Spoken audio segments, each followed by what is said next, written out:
En bon français, qu'est-ce K-E-S-S-E accent aigu, qu'est-ce que tu vas faire? Peux-tu arrêter de niaiser? Ben non, faut pas les contrarier, ça a complètement dégénéré. La rencontre du Trisac du Mont. Hey, tente-moi pas. Bonjour Benoît. Hello Mario. Bon, tarif de Trump, on est reparti? Ouais, mais parlons de solutions, là. On connaît le tarif, puis les voitures, puis mais essentiellement, l'industrie est en Ontario. On s'entend-tu? Ouais. Essentiellement. Il y a des fournisseurs au Québec, là, mais 80% et plus, ouais. C'est ça. Là, est-ce qu'il serait pas temps de revenir sur une très mauvaise décision que j'avais dénoncée à l'époque? Tu sais, dans les années 80, on a 10 ans de différence. Moi, j'ai eu une Lada. Puis c'était pendant la guerre froide. Puis c'était une Lada, puis c'était une poubelle, mon ami. C'était scandaleux. C'était de la vraie scrap. C'était pas cher. Un char soviétique. C'était pas cher. À l'achat, c'était pas cher. Incroyable. Ah, mais à l'usure, c'était pas cher non plus. Ça valait pas cher.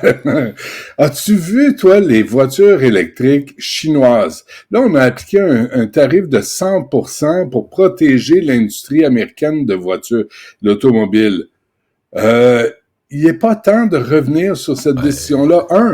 Pour combattre les gaz à effet de serre. T'es pas le seul qui pose cette question-là, là. Ben non, dans le journal, mais écoute, depuis le début, je me dis d'abord le combat contre les gaz à effet de serre, c'est le premier combat de la planète entière pour la pollution. Hier, je parlais à Daniel Breton, il parlait de tout ce qu'on importe, ça me coûte 1 milliard pour importer de l'essence. Vous avez les coûts de la pollution sur la santé, sur le système de santé, tout ça n'est pas calculé. Il est temps qu'on le fasse. Je suis allé voir les modèles BYD chinois. BYD, là, ouais. M'a dit quelque chose, ils sont beaux en sacramouille. C'est des beaux véhicules. Benoît, la seule question qu'on peut avoir, c'est l'hiver. Parce qu'il y a un hiver dans le nord de la Chine, et tout ça. Sinon, là, à 25-30 000 $, t'as toute une auto. Puis BYD, leur prétention, là, c'était cette semaine, c'est qu'ils sont proches. Là, ils disent technologiquement proche d'une recharge qui prendrait essentiellement le temps de faire le plein. Ça se compte en minutes, là. Oui. Ah, ouais. Une recharge en 5-6 minutes. Mais c'est des modèles vraiment très, très beaux. Un mélange de Tesla et Honda, des autonomies, celles qu'on voit à l'écran. Merci Jean-François, 502 km. Je veux dire, on peut-tu arrêter de niaiser puis arrêter de pleurnicher avec Trump puis dire, sais-tu quoi? On va faire nos affaires de notre bar. On va importer des voitures chinoises. Ils vont coûter moins cher puis que Trump aille se faire foutre puis on va ouvrir des concessionnaires à travers le Québec puis le Canada puis qu'ils se démerdent, Trump. Là, à un moment donné, il faut arrêter d'être en réaction. D'abord, tu règles pas le cas. Je t'entends, puis il faut quand même rappeler qu'on s'est aligné sur celle-là, on s'est aligné sur les Américains. C'était à l'époque de Biden pour dire... Par solidarité. Oui, par solidarité. Les Américains veulent pas laisser rentrer les véhicules chinois. On les laissera pas rentrer au Canada non plus. On met un tarif de 100%. Tu doubles le prix entre toi et moi, là. À 100%, t'en laisses à peu près pas rentrer. Mais tu règles pas le problème des 100 000 emplois dans les usines. Je veux dire, à moins que la Chine vienne convertir les usines de Honda, les usines de Stellantis, les usines en Ontario. Mario, ça s'appelle négocier. Ça s'appelle négocier, puis aller négocier. Là, pendant ce temps-là, la Chine a répliqué avec des tarifs sur les produits agricoles, le porc, mais allons négocier, allons agir en adulte. Puis Trump veut faire le débile. Ouais, sauf que là, la Chine, il y a 2 ans, il emprisonnait les 2 Michael, allons négocier, mais je te dis pas non, je te dis juste que c'est pas si simple que ça. C'est juste il y avait des Lada au Canada en pleine guerre froide, là. Tu sais, on était à ça d'une guerre nucléaire. Puis on a importé des voitures soviétiques pareilles. Là, je veux bien, là, tu sais, je comprends que la Chine, c'est pas une grande démocratie, mais je regarde ce qui se passe au sud de la frontière. Je dis, il est fou. Sacrément, il est fou. Tu peux pas raisonner avec un crinqué. C'est un véritable crinqué. Il a perdu la carte. Fait que, je suis désolé, mais à crinquer et demi, là, tu sais, tu dis, on va s'asseoir avec la Chine. Puis d'ailleurs, on fait affaire avec la Chine, là. On a des échanges commerciaux avec la Chine. Alors, pourquoi pas les voitures? Pourquoi pas les voitures? pour protéger l'industrie de l'Ontario puis des États-Unis. Puis il y a une partie qui va être récupérée. Si t'as des véhicules chinois, ben, il va falloir les entretenir, les réparer. Ça veut dire qu'on va ouvrir des concessionnaires. Ça veut dire qu'il va y avoir des fournisseurs qui vont mais là, les fournir des pièces. concessionnaires, on va enfermer une méchante troll. Mais tu vas enfermer de toute façon. De toute façon. Fait que, tu sais, tant qu'à être à genoux, au moins, on va pas se mettre à ramper. Fait que là, tu vas fermer les concessionnaires de toute façon. Alors, on peut-tu essayer de compenser par la claque qu'on s'apprête à manger? Benoît, on s'entend quand même que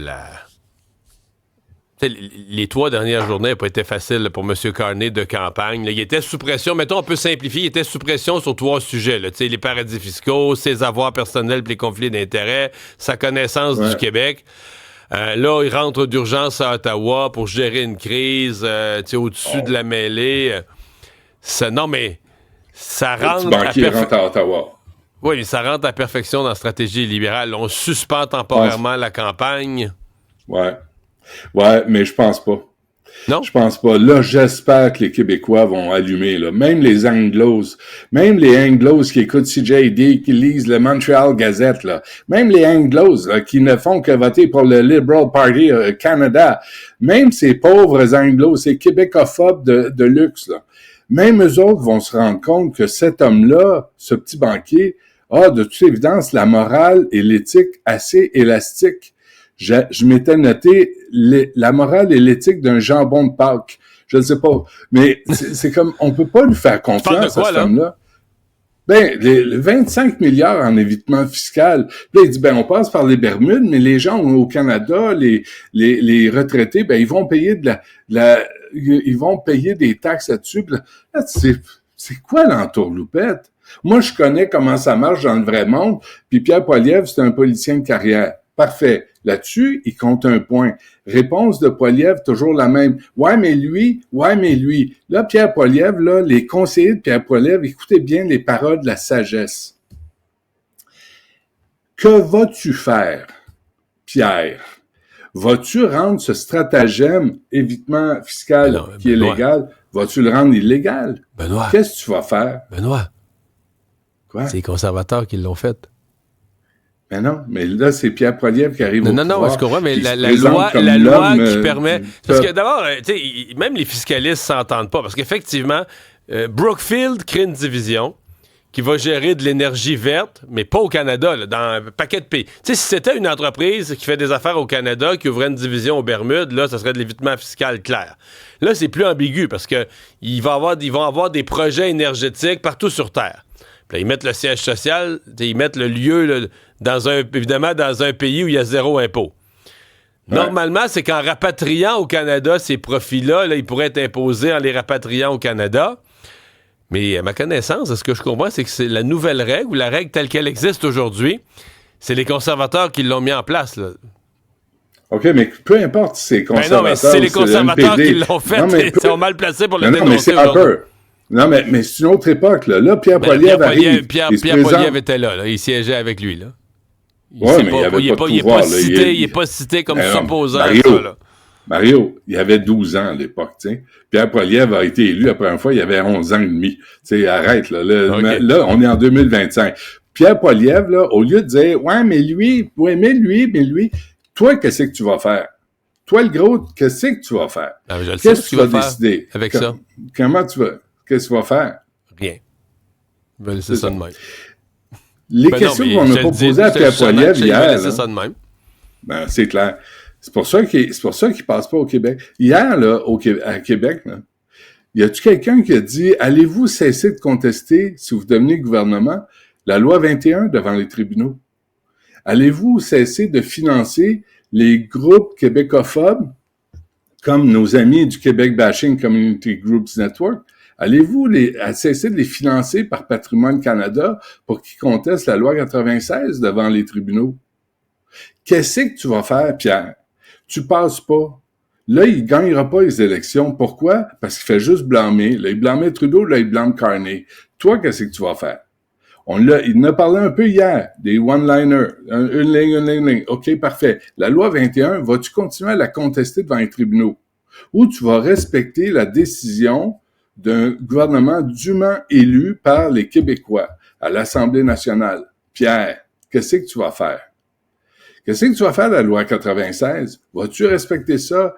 Le English School Board, là, vas-tu leur dire, là, apprenez que vous habitez au Québec, vous vivez au Québec, vous bénéficiez... Mais là, mais ils sont au Canada. Des financements. Ouais, je le sais.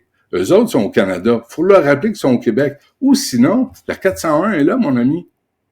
Vas-y au Canada si t'es pas heureux. Mais tant que t'es au Québec, c'est la loi 96, c'est le français qui va dominer. Mais si t'es pas heureux, délice. Ben, c'est parce que là, Pierre Poilievre va falloir... Pierre Poilievre, toutes les dynamiques conservateurs, là, il va falloir que ça soit... Vous dire, mais là, Pierre, faudrait qu'on dise aux gens qu'est-ce que nous, on va faire si on devient... Non, mais là, pour le Québec, je comprends qu'ils n'ont pas répondu aux questions que tu dis, mais pour le Québec, ils l'ont fait quand même hier. Je pense qu'il y a 20 points sur leur affaire. Puis c'est, quand pas même clair. Points... C'est pas clair. Non, au c'est contraire. Pas clair. Ça, l'immigration, c'est pas clair. Non, l'immigration, c'est pas clair. Ben, c'est clair qu'ils donnent pas tout ce que Legault demande, mais c'est clair qu'ils donnent certaines choses. Mais c'est quand même clair leur liste. C'est pas des gros paragraphes. Ben là, mais c'est clair. Non, je comprends. C'est pas des gros paragraphes où tu t'y perds. C'est des petits liners où tu sais exactement qu'est-ce qu'ils veulent pas. Mais qu'est-ce qu'il va faire de les 600 000 immigrants temporaires au Québec? L'as-tu dit? Non, il l'a pas dit. C'est pas clair. Et tant qu'il sera pas clair sur ce que va faire un gouvernement conservateur face au Québec, il passera jamais au Québec.